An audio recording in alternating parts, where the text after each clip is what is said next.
Okay, so this is a quick case study of a couple that I met a few years back, John and Lisa.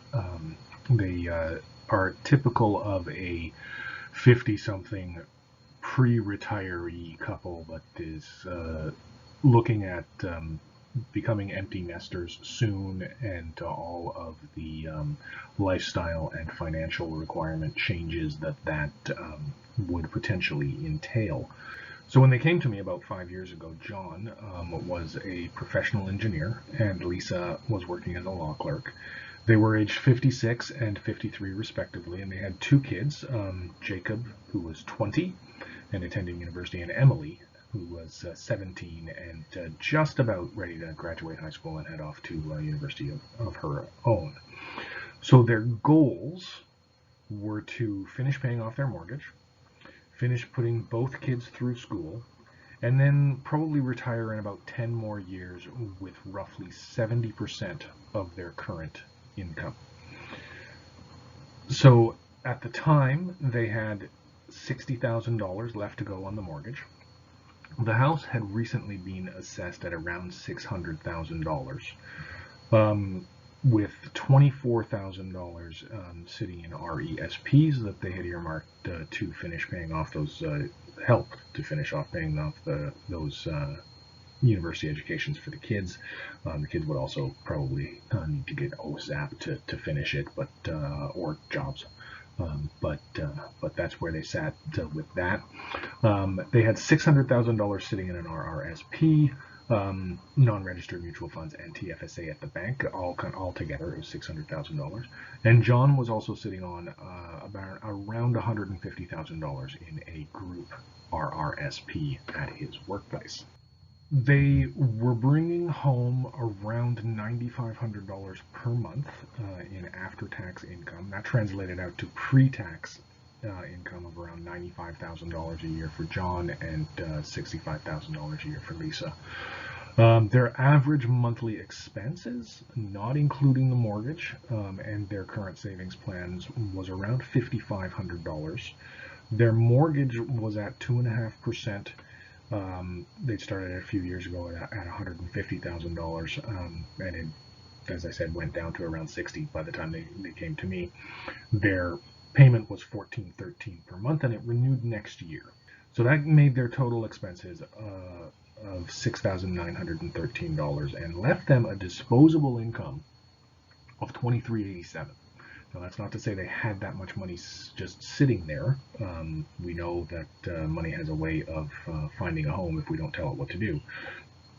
But they recognize that they could, with some belt tightening and planning, be sitting on that much of a disposable income. So the first thing that I do with almost all of my clients is what I call a zero-based budget. And that's essentially, we just sit down and we write out on a piece of paper every dollar that comes in and every dollar that goes out for a month. And then we do our best to not deviate from that plan. By simply being aware of where these little leaks of spending happen, the average consumer can cut 5 to 10% of their expenses. In this case, John and Lisa were already keeping a pretty close eye on things, so there wasn't a significant change, but I have seen hundreds of dollars found through this process. So step two was to figure out what amount of money they needed to have invested in order to maintain that income lifestyle. So 70% of their desired income per year actually worked out to $112,000 or $79,000 after tax. We figured that their life expectancy, based on some factors in terms of how old their parents were and how healthy they were and so on, was around 95, which meant that they would have about 30 years of retirement to fund. The CPP and OAS portion was estimated to be around $30,000, which is pretty standard for people in this tax bracket. $30,000 a year from government programs, which meant that their required investment amount needs to be about $1.3 million by the time they turn 65 or by the time they start drawing on it, and need to maintain a minimum annual return of 4%.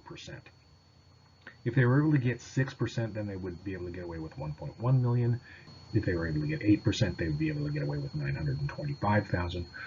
And this would then create indexed payout for 30 years of $46,500. And that's indexed at 2%.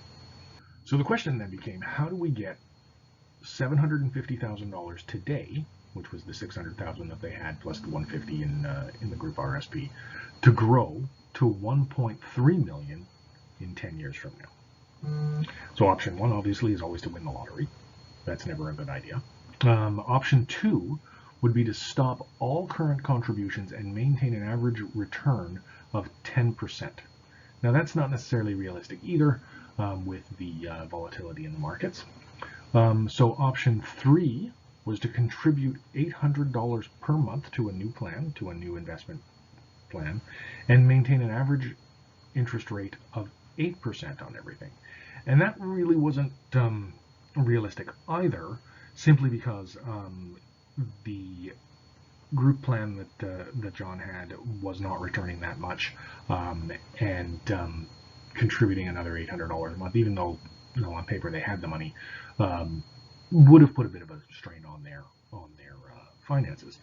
So option four became what we ended up doing, and it was to refinance the house, convert everything to an all-in-one home equity line of credit. And that's basically taking the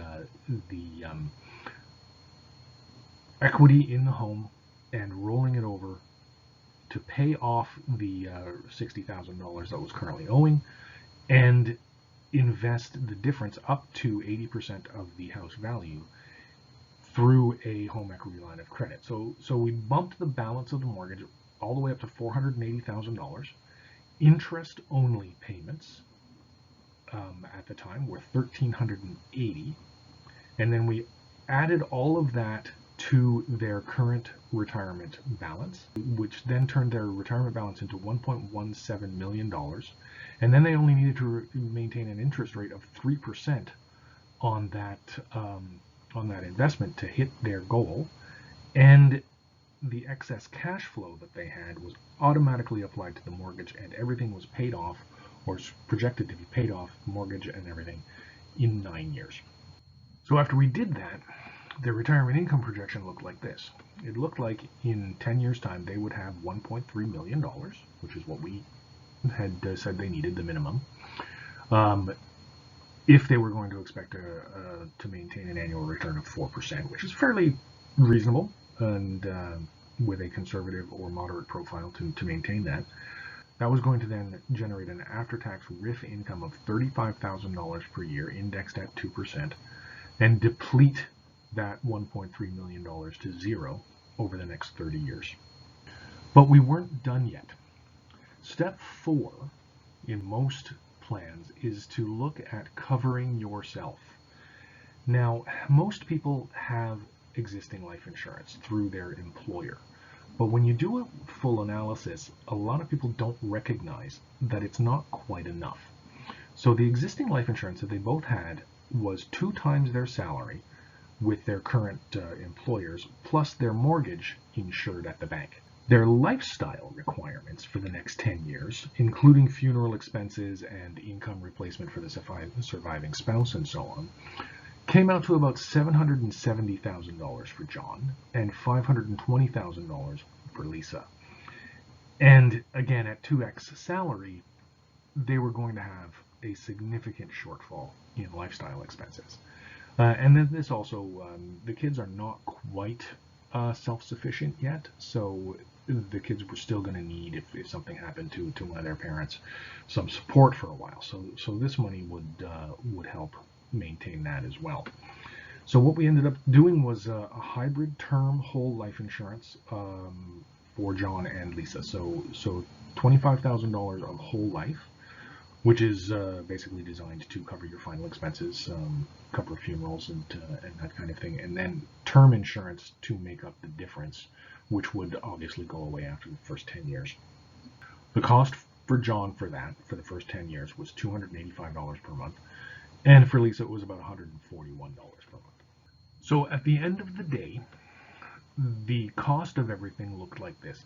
Their mortgage payment, because we went to interest only, dropped down to, basically they saved $33 a month.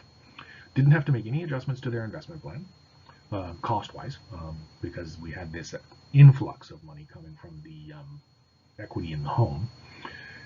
Their life insurance costs were $285 and $141 per month, so the actual total cost was $339 per month. And then we took the remaining disposable income, which was $21.94, and anything else that they could find, and put it toward the mortgage principal on a monthly basis, and paid everything out in 9 years.